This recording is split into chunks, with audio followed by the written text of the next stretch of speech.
क्या आपने कभी सोचा है कि एक नार्सिसिस्ट आत्ममुग्ध व्यक्ति के इस अभेद्य नकाब के पीछे असल में क्या चल रहा होता है? क्या होगा अगर मैं आपको बताऊं कि उनके दिखावटी आत्मविश्वास, उनके सर्वशक्तिमान होने के इस दिखावे के पीछे दर्द, डर और असुरक्षा का एक पूरा महासागर छिपा है। ज्यादातर लोग सिर्फ उनका स्वार्थ और क्रूरता ही देखते हैं, लेकिन सच्चाई इससे कहीं ज्यादा जटिल है। आज हम पर्दे के पीछे झांकेंगे और उन 20 सबसे दर्दनाक बिंदुओं को उजागर करेंगे। 20 ऐसी अकिलिज की एड़ियां जिन्हें हर नार्सिसिस्ट दुनिया से और सबसे पहले खुद से छिपाने की बेताब कोशिश करता है। आप जानेंगे कि आखिर क्या है जो उन्हें असहनीय पीड़ा देता है और क्यों सामान्य चीजों पर भी उनकी प्रतिक्रिया इतनी तेज और अनुचित होती है। यह ज्ञान आपको सिर्फ हैरान ही नहीं करेगा, बल्कि उनके व्यवहार को समझने और अपनी सीमाओं की रक्षा करने का एक शक्तिशाली हथियार भी देगा। तो आराम से बैठ जाइए। हम एक नार्सिसिस्ट की आत्मा के सबसे गहरे कोनों में उतरना शुरू करते हैं। इससे पहले कि हम इन दर्दनाक बिंदुओं को गिनना शुरू करें, आइए एक पल रुककर यह समझें कि हम किसके बारे में बात कर रहे हैं। नार्सिसिस्ट कौन होता है? हमारी समझ में यह केवल एक आत्ममुग्ध व्यक्ति नहीं है। यह गहरे आंतरिक घावों वाली एक शख्सियत है।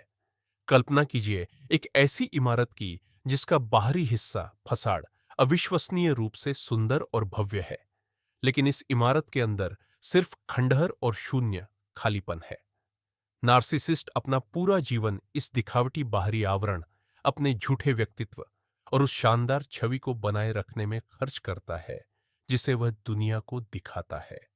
और उसका सच्चा मैं, ट्रू सेल्फ, जो छोटा, डरा हुआ और कमजोर है, इतना गहरा छिपा होता है कि वह खुद भी उसे देखने से डरता है। उसकी सारी ऊर्जा बाहर से अपनी महानता की पुष्टि प्राप्त करने में चली जाती है, जिसे नार्सिसिस्टिक रिसोर्स कहा जाता है। इस रिसोर्स के बिना, यानी दूसरों की प्रशंसा, ध्यान या डर के बिना, उसका बाहरी आवरण टूटने लगता है और वह खालीपन सामने आ जाता है। यही कारण है कि इस आवरण पर किए गए हमले उसे सिर्फ नाराज नहीं करते, बल्कि एक घबराहट भरा, अस्तित्वकारी, एग्जिस्टेंशियल, दारुण भय, टेरिबल फियर देते हैं। इस तंत्र को समझना ही उस हर चीज की कुंजी है जिसके बारे में हम आगे बात करेंगे। तो नार्सिसिस्ट के लिए पहली और शायद सबसे खौफनाक यातना है उन्हें पूरी तरह से इग्नोर करना। एक आम इंसान के लिए इग्नोर होना सिर्फ अप्रिय होता है, लेकिन नार्सिसिस्ट के लिए यह मौत के बराबर है। याद है, हमने उनके दिखावे, फसाड और संसाधन सप्लाई की बात की थी। दूसरों का ध्यान ही वह सीमेंट है जो उनकी भव्य छवि को जोड़े रखता है। जब आप उन्हें इग्नोर करते हैं, तो आप उन्हें सिर्फ ध्यान देने से मना नहीं करते। आप असल में उनसे कह रहे होते हैं, आपका कोई वजूद नहीं है। आप उनसे उनका ऑक्सीजन छीन लेते हैं। कल्पना कीजिए एक एक्टर जो मंच पर अपनी सबसे शानदार भूमिका निभाने आया है और हॉल में बैठे दर्शक चुपचाप उठकर बाहर चले जाते हैं। इससे नार्सिसिस्ट को सिर्फ गुस्सा नहीं आता, बल्कि यह नार्सिसिस्टिक क्रोध, नार्सिसिस्टिक रेज को जन्म देता है। वह आपका पीछा करना शुरू कर सकता है, कोई भी प्रतिक्रिया पाने की कोशिश करेगा, भले ही वह नकारात्मक क्यों न हो, क्योंकि उनके लिए नकारात्मक ध्यान बिल्कुल भी ध्यान न मिलने से बेहतर है। वह आपकी नजरों में वापस आने के लिए हर संभव कोशिश करेगा। आपकी तरफ से पूरी तरह से बेपरवाही स्लैश उदासीनता ही उनके खिलाफ सबसे शक्तिशाली हथियार है, क्योंकि यह सीधे उनके नाजुक व्यक्तित्व की नींव पर वार करता है और उनके सबसे गहरे डर की पुष्टि करता है, कहीं वह सच में कोई नहीं तो नहीं है। अगली चीज जो एक नार्सिसिस्ट को सबसे ज्यादा दर्द देती है, वह है आलोचना, क्रिटिसिज्म। कोई भी आलोचना, यहां तक कि वह भी जो सबसे ज्यादा रचनात्मक हो और अच्छे इरादों से कही गई हो, क्योंकि उसकी नजर में वह खुद में परिपूर्ण है, वह पूर्णता की मूर्त है। कोई भी टिप्पणी या जरा सा भी इशारा कि उसने कोई गलती की हो या कुछ गलत किया हो, वह इसे फीडबैक की तरह नहीं लेता, बल्कि अपनी पूरी हस्ती का पूर्ण अनादर डिवैल्यूएशन मानता है। यह उसके शानदार बाहरी दिखावे पर सीधा हमला होता है। वह आपके ये शब्द नहीं सुनता कि शायद इसे ऐसे करना चाहिए था, बल्कि वह सुनता है, तुम किसी काम के नहीं, तुम असफल हो, तुम हर बात में गलत हो। उसका दिमाग काम की आलोचना को व्यक्ति की आलोचना से अलग नहीं कर पाता। जवाब में आपको कभी भी धन्यवाद या आत्मचिंतन नहीं मिलेगा।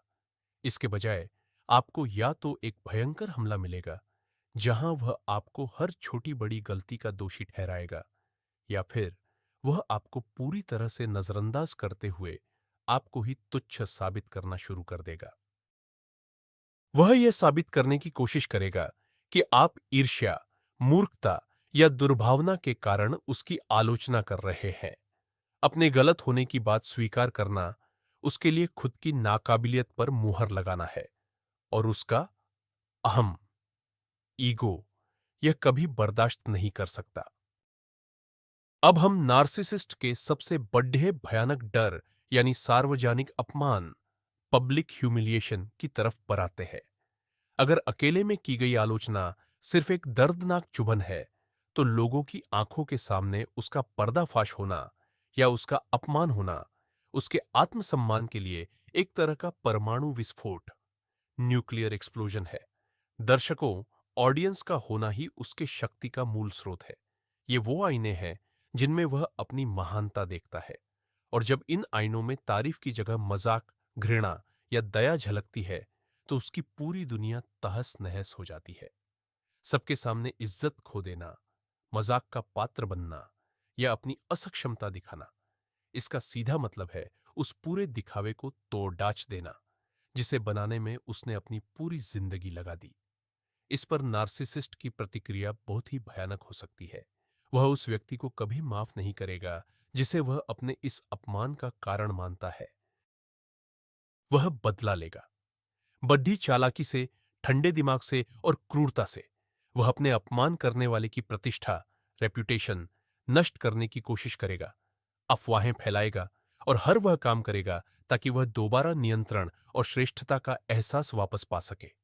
वास्तव में सार्वजनिक अपमान का यही डर उसे मजबूर करता है कि वह अपने बारे में जानकारी को इतनी गहराई से नियंत्रित करे और अपने इर्द गिर्द एक अभेद्य, इनफैलिबल व्यक्तित्व का घेरा बनाए रखे। चौथी बात जो किसी नार्सिसिस्ट को पूरी तरह बौखला देती है, वो है नियंत्रण का हाथ से निकल जाना। नार्सिसिस्ट कंट्रोल का मास्टर होता है। उसे अपने आसपास की हर चीज पर, हर व्यक्ति पर कंट्रोल चाहिए। लोगों की उसके बारे में राय, उनका व्यवहार, उनकी भावनाएं और हर घटना का क्रम सब उसके इशारों पर चलना चाहिए। यह पूर्ण नियंत्रण उसे सुरक्षा और सर्वशक्तिमान होने का भ्रम देता है।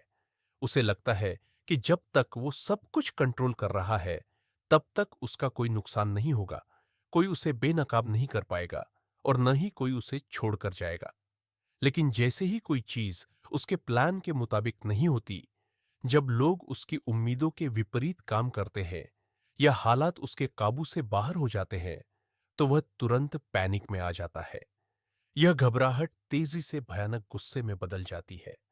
वो फौरन दूसरों पर इल्जाम लगाना शुरू कर देता है, हंगामा खड़ा करता है और बल प्रयोग या मैनिपुलेशन के जरिए नियंत्रण की चाबी वापस हथियाने की कोशिश करता है। पार्टनर का स्वतंत्र व्यवहार, बच्चे की निजी राय या काम पर आई अप्रत्याशित समस्याएं, ये सब उसके लिए केवल रोजमर्रा की चीजें नहीं होती, बल्कि उसकी स्थिरता के लिए एक सीधा खतरा होती है। वो इस बात को पचा नहीं पाता कि दुनिया उसके चारों ओर नहीं घूमती और वो ब्रह्मांड को अपने हिसाब से नहीं चला सकता। उसके लिए नियंत्रण खोना वास्तविकता से सीधा सामना करने जैसा है, और एक नार्सिसिस्ट के लिए हकीकत ही सबसे भयानक दुश्मन होती है। नार्सिसिस्ट को तेज पीड़ा देने वाली पांचवी चीज या पांचवा ट्रिगर है दूसरों की कामयाबी, खासकर उन लोगों की सफलता जिन्हें वह अपने करीबी घेरे में रखता है और जिन्हें अपना सीधा मुकाबलेबाज मानता है। नार्सिसिस्ट हमेशा तुलना के संसार में जीता है। उसके लिए सिर्फ अच्छा होना काफी नहीं है, उसे हमेशा सबसे बेहतर बनना होता है। इसलिए जब कोई और प्रमोशन पाता है, नई गाड़ी खरीदता है, शानदार छुट्टी पर जाता है या बस अपने रिश्तों में खुश रहता है, तो नार्सिसिस्ट इसे अपनी व्यक्तिगत हार मान लेता है। उसकी सोच के मुताबिक दुनिया में कामयाबी की मात्रा सीमित है और अगर किसी दूसरे ने बद्धा हिस्सा ले लिया, तो इसका मतलब है कि उसके लिए कम बचा। यह बात उसे सिर्फ थोड़ी झुंझलाहट नहीं देती, बल्कि उसके अंदर काली, जहरीली जलन पैदा करती है। वह दूसरे की उपलब्धियों को कम आंकने की कोशिश करेगा। वह कहेगा, अरे, इसे तो बस किस्मत से सब मिल गया। यह सब असल में उतना खास नहीं है, या सच कहूं तो वो इंसान इतना अच्छा है ही नहीं। वह या तो उस सफल इंसान से दूर रहने लगेगा या फिर उसका उल्टा करेगा, उससे दोस्ती करने की कोशिश करेगा ताकि उसकी सफलता की चमक में खुद भी शामिल हो सके। लेकिन अंदर ही अंदर उसके भीतर जलन और अपनी हीन भावना का तूफान मचा रहता है। दूसरों की कामयाबी उस चीज की तेज याद दिलाती है जो उसके पास नहीं है, और नार्सिसिस्ट के लिए यह असहनीय होता है। अब बात करते हैं उस डर की जो एक नार्सिसिस्ट आत्ममुग्ध व्यक्ति को लगातार सताता रहता है। यह डर है साधारण, औसत या मामूली बन जाने का। उसका पूरा व्यक्तित्व इसी विचार पर टिका होता है कि वह सबसे अलग और विशिष्ट है। वह मानता है कि वह औरों जैसा नहीं है। वह ज्यादा होशियार है, प्रतिभाशाली है, सुंदर है और खास है। यह विश्वास ही उसके आत्मसम्मान की नींव है। यह विचार कि वह सिर्फ भीड़ का एक हिस्सा है या उसके जीवन की उपलब्धियां उतनी शानदार नहीं हैं जितनी वह दिखाता है, उसे अंदर तक डरा देता है। इसीलिए नार्सिसिस्ट डींगेन मारते हैं, अपनी उपलब्धियों को बढ़ा चढ़ाकर बताते हैं और सफलता के दिखावे वाली चीजों से खुद को घेरे रखते हैं। उन्हें लगातार अपनी विशिष्टता और खासियत का प्रमाण चाहिए होता है। जब जीवन उन्हें सच्चाई से रूबरू कराता है, उदाहरण के लिए उन्हें मनचाही नौकरी नहीं मिलती या उनका प्रोजेक्ट कोई खास कमाल नहीं कर पाता, तो वे एक गहरे संकट से गुजरते हैं। वे यह बात स्वीकार नहीं कर पाते कि वे किसी चीज में साधारण या औसत भी हो सकते हैं। इसलिए वे या तो डिप्रेशन, अवसाद में चले जाते हैं या फिर दोगुनी ताकत से अपने बड़प्पन का भ्रम पैदा करना शुरू कर देते हैं, जो कभी-कभी तो खुले तौर पर हास्यास्पद लगने लगता है। एक नार्सिसिस्ट के लिए साधारण होना मतलब अस्तित्वहीन हो जाना है। सातवीं कमजोरी है उसके झूठ का पर्दाफाश करना। एक नार्सिसिस्ट की दुनिया आधे सच, बातों को तोड़ने मरोड़ने और खुलेआम झूठ से बुनी हुई होती है। वह झूठ बोलता है ताकि खुद को बेहतर दिखा सके, दूसरों को कंट्रोल कर सके, जिम्मेदारी से बच सके और अपनी मनचाही इमेज बना सके। झूठ उसका मुख्य हथियार है और वह सच में मानता है कि उसका बोला हुआ झूठ ही हकीकत है। जब कोई उसे झूठ बोलते हुए पकड़ता है और अकाट्य, पक्के सबूत पेश करता है, तो उसके दिमाग में एक तरह का शॉर्ट सर्किट हो जाता है। यह उसकी भ्रम से भरी दुनिया पर सीधा हमला होता है। उसकी प्रतिक्रिया अनुमानित होती है, जिसे गैस लाइटिंग कहा जाता है। वह कभी भी अपनी गलती नहीं मानेगा। इसके बजाय वह जोरदार तरीके से उस चीज का खंडन करेगा जो सबके सामने है। वह कहेगा कि आपने सब कुछ गलत समझा है, कि यह कभी हुआ ही नहीं, कि आप पागल हैं और उसे मैनिपुलेट करने की कोशिश कर रहे हैं। वह हालात को ऐसे पलटेगा कि आप खुद अपनी ही समझ पर शक करने लगेंगे। वह हमला करेगा, आरोप लगाएगा और चिल्लाएगा। यह सब सिर्फ एक बचाव की प्रतिक्रिया है। अपने झूठ को स्वीकार करना मतलब यह मानना कि उसकी आदर्श छवि नकली है और यह उसकी पूरी शख्सियत को तबाह कर देने के बराबर है। इसलिए वह अपने झूठ को आखिरी दम तक बचाएगा, भले ही उसका व्यवहार पूरी तरह से अतार्किक क्यों न लगे। अगला अहम कदम है व्यक्तिगत सीमाएं निर्धारित करना। एक नार्सिसिस्ट के लिए दूसरे लोग अलग हस्तियां नहीं होते जिनकी अपनी इच्छाएं और जरूरतें हों, बल्कि वह उन्हें सिर्फ अपना ही विस्तार मानता है। वह लोगों को ऐसे फंक्शंस या चीजें समझता है जो उसकी जरूरतों को पूरा करने के लिए बने हैं। इसी वजह से जब आप नार्सिसिस्ट को मजबूती से ना कहते हैं या जब आप अपनी सीमाएं खींचते हैं, और उसकी मांगी हुई चीजें करने से इनकार करते हैं, तो वह इसे आपका अधिकार नहीं, बल्कि एक बगावत या विश्वासघात समझता है। वह समझ ही नहीं पाता कि उसकी अपनी ही बांह या पैर उसे मना कैसे कर सकते हैं। इससे उसमें पहले हैरानी पैदा होती है, जो जल्द ही भयंकर गुस्से में बदल जाती है। वह आपकी सीमाएं तोड़ने की हर संभव कोशिश करेगा। वह आप पर दबाव डालेगा, मिन्नतें करेगा, ब्लैकमेल करेगा या आप पर स्वार्थी होने का इल्जाम लगाएगा। वह कहेगा, मैंने तुम्हारे लिए इतना कुछ किया, उसके बाद भी तुम मेरे साथ ऐसा कैसे कर सकते हो? अगर आप डटे रहते हैं और उसकी बातों में नहीं आते, तो वह या तो बेकाबू होकर भड़क जाएगा या फिर नाटकीय ढंग से नाराज हो जाएगा और आपको अपने महान सहयोग या प्रेम से वंचित कर देगा। किसी और की सीमाओं का सम्मान करना उसके लिए नामुमकिन है, क्योंकि उसकी दुनिया में सिर्फ एक ही इच्छा और एक ही जरूरत होती है, और वह है उसकी अपनी। नार्सिसिस्ट के लिए नौवां सबसे असहनीय दर्द तब होता है जब उन्हें कोई छोड़कर चला जाता है, खासकर अगर यह रिश्ता तोड़ने की पहल उनका पार्टनर करता है। नार्सिसिस्ट को हमेशा वह व्यक्ति होना चाहिए जो रिश्ता खत्म करे। वही तय करता है कि इस रिश्ते का अंत कब होगा। इससे उसे नियंत्रण, कंट्रोल और श्रेष्ठता का एहसास बना रहता है। वह इसलिए जाता है क्योंकि उसने किसी और बेहतर को ढूंढ लिया है या पार्टनर उसके लायक नहीं है। लेकिन जब उसे कोई छोड़कर चला जाता है, तो उसकी पूरी दुनिया, उसका पूरा नजरिया उलट जाता है। यह सबसे भयानक अस्वीकृति, रिजेक्शन है, जिसकी वह कल्पना कर सकता है। यह सीधे उसे संदेश देता है, तुम काफी अच्छे नहीं हो। यह उसके सबसे नाजुक हिस्से, यानी उसके आत्मसम्मान, सेल्फ एस्टीम पर सीधा वार होता है। उसे सिर्फ भावनात्मक दर्द नहीं होता, बल्कि वह अपमान, ह्यूमिलिएशन और भयंकर क्रोध, गुस्से से भर जाता है। वह यह स्वीकार नहीं कर सकता कि उसे, जो इतना परफेक्ट है, अस्वीकार कर दिया गया। इसीलिए नार्सिसिस्ट अक्सर अपने एक्स पार्टनर्स को स्टॉक करना शुरू कर देते हैं, उन्हें वापस लाने की कोशिश करते हैं। लेकिन यह प्यार के लिए नहीं होता, बल्कि अपने अहंकार, ईगो को बहाल करने के लिए होता है। उसे बस इतना चाहिए कि पार्टनर वापस आ जाए, और फिर वह खुद उसे छोड़ेगा, ताकि आखिरी फैसला उसका हो। अगर पार्टनर वापस नहीं आता, तो वह बदला लेगा और अपने एक्स पार्टनर पर कीचड़ उछालेगा। हर किसी को बताएगा कि वह इंसान असल में कितना बुरा था। कुछ खास तरह के आत्ममुग्ध नार्सिसिस्ट लोग होते हैं, जिन्हें दैहिक या शारीरिक नार्सिसिस्ट कहा जाता है।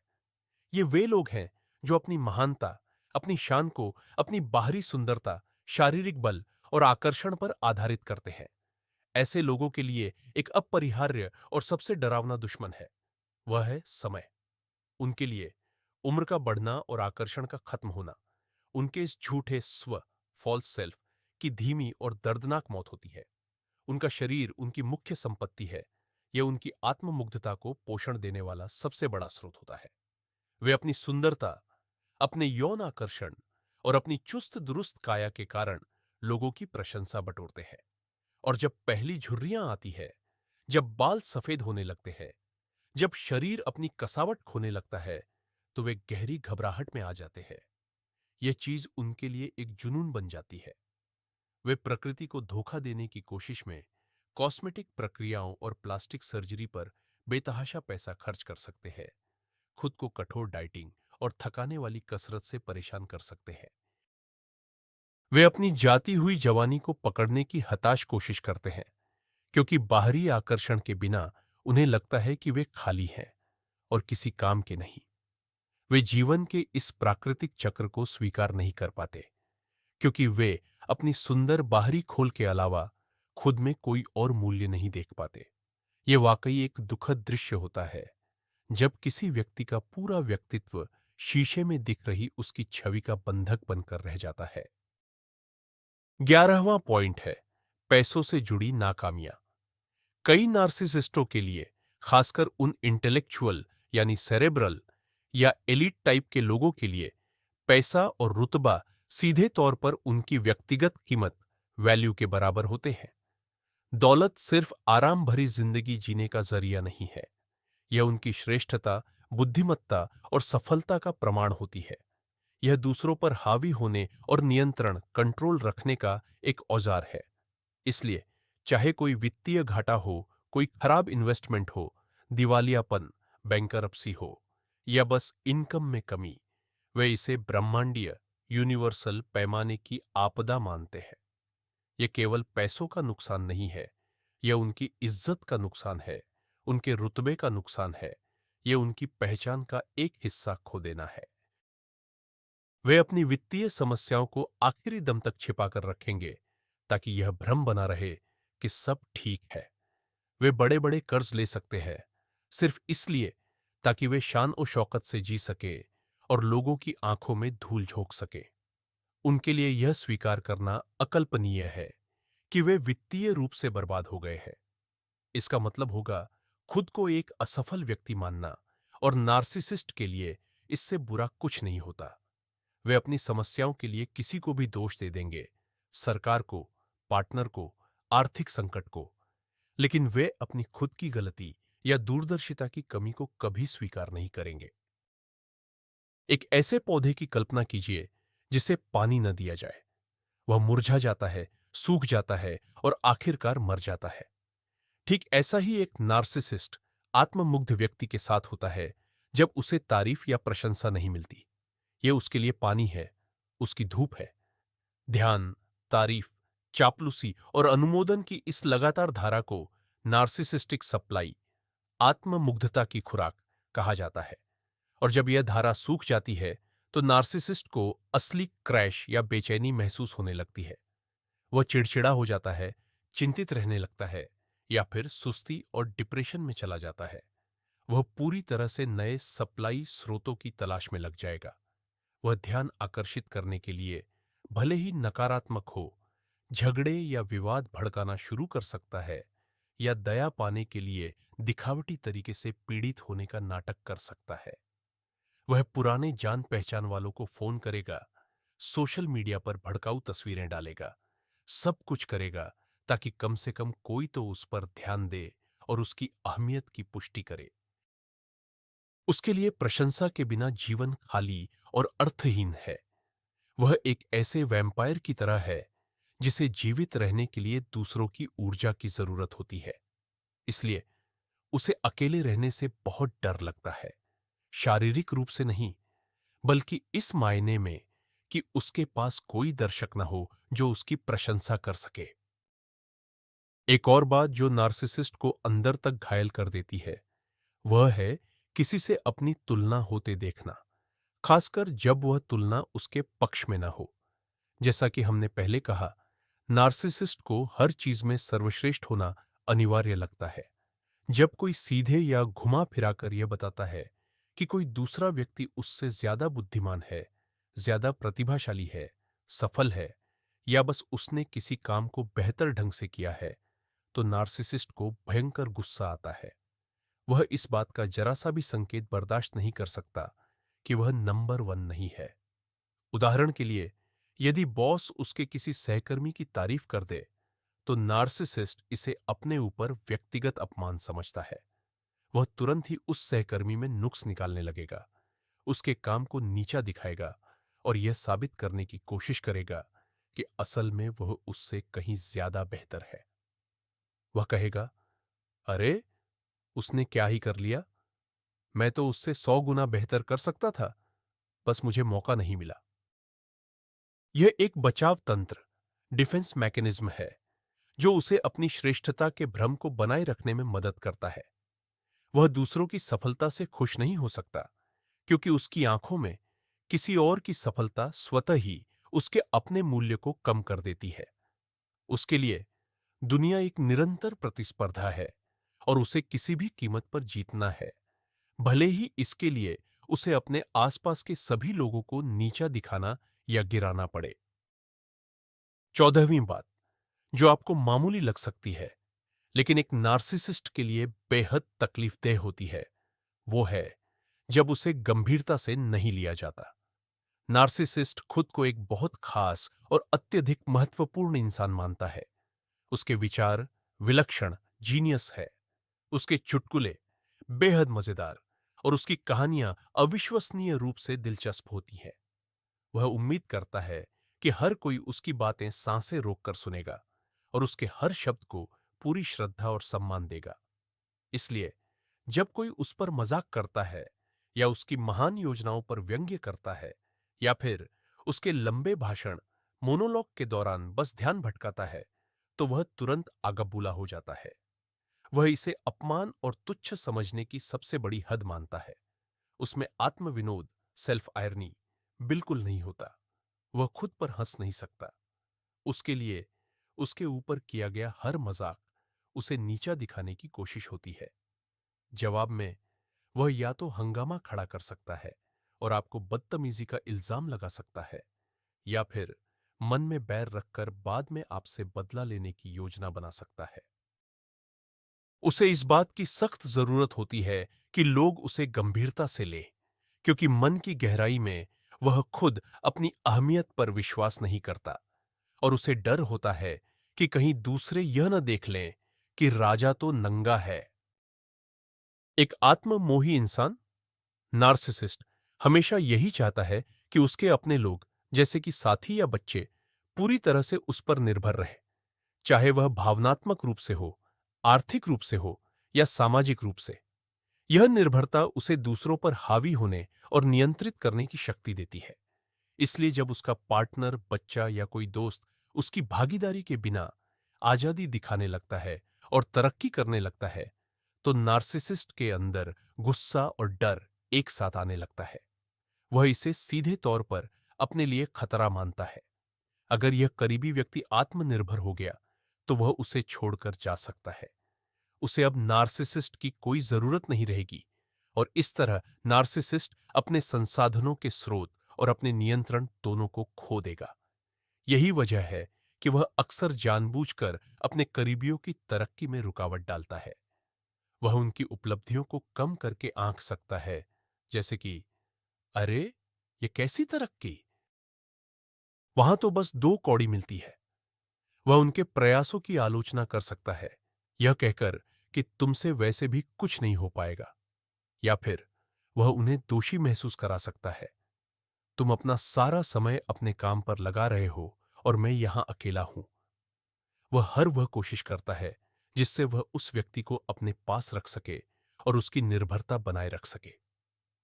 एक सफल और आत्मनिर्भर साथी एक नार्सिसिस्ट के लिए एक बुरे सपने जैसा है, क्योंकि ऐसा साथी किसी भी वक्त उसकी निचता, वर्थलेसनेस को देख सकता है और उसे छोड़कर जा सकता है। यह सुनने में थोड़ा अजीब लग सकता है, लेकिन किसी और की तरफ से दिल से दिखाई गई हमदर्दी और सहानुभूति एक नर्गिसिस्ट, आत्ममुग्ध व्यक्ति के लिए असहजता और चिड़चिड़ाहट पैदा कर सकती है। ऐसा क्यों होता है? सबसे पहली वजह, वह इन भावनाओं को समझ ही नहीं पाता। एम्पैथी या सहानुभूति का मतलब है दूसरे की जगह खुद को रखकर महसूस करना। नर्गिसिस्ट में यह क्षमता लगभग शून्य होती है। उसके लिए यह एक ऐसी विदेशी भाषा की तरह है जिसे वह जानता ही नहीं।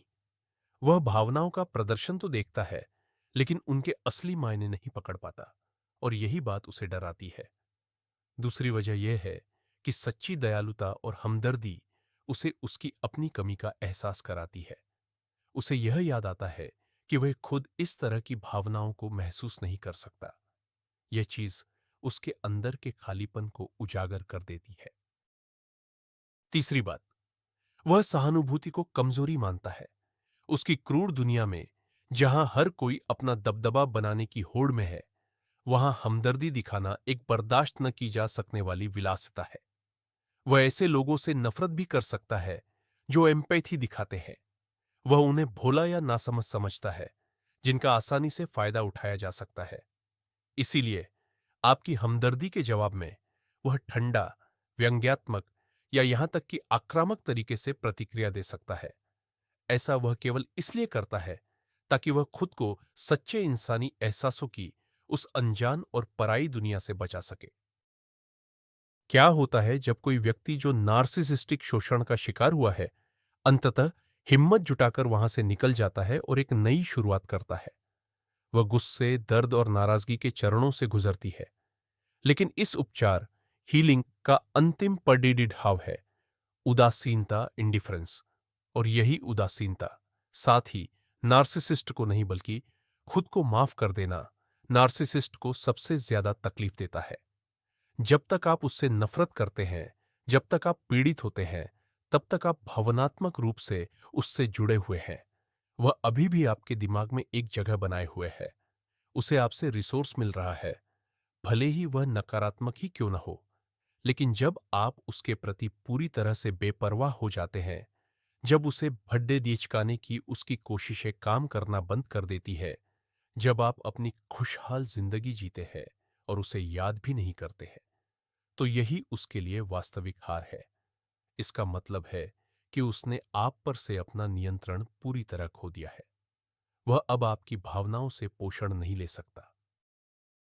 आपकी खुशी और आपकी उदासीनता आपकी जिंदगी में उसके महत्वहीन होने का सबसे बद्धा प्रमाण है। और इस बात को समझना उसके लिए असहनीय होता है।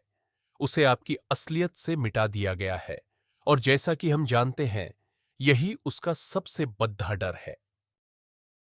एक नार्सिसिस्ट, अहंकारी, पक्के यकीन के साथ जीता है कि वह खास है और इसलिए नियम उसके लिए नहीं बने हैं। कानून, सामाजिक मानदंड, आपसी सहमति, यह सब आम इंसान के लिए है। वह खुद को इन सबसे ऊपर मानता है। वह देर से आ सकता है, वादे तोड़ सकता है, कानून भी तोड़ सकता है और पूरी ईमानदारी से मानता है कि इसके लिए उसे कुछ नहीं होगा। इसलिए जब वह अपने कर्मों के अनिवार्य परिणामों से टकराता है, तो यह उसके लिए हमेशा एक सदमा और घोर अन्याय होता है। जब उसे लगातार देर से आने पर नौकरी से निकाल दिया जाता है, जब बेवफाई के कारण उसका साथी उसे छोड़ देता है या गलत पार्किंग के लिए उसे जुर्माना लगता है, तो वह इसमें अपनी कोई गलती नहीं देखता। वह इसमें कोई दुर्भावना, दुनिया की नाइंसाफी और दुश्मनों की जलन देखता है।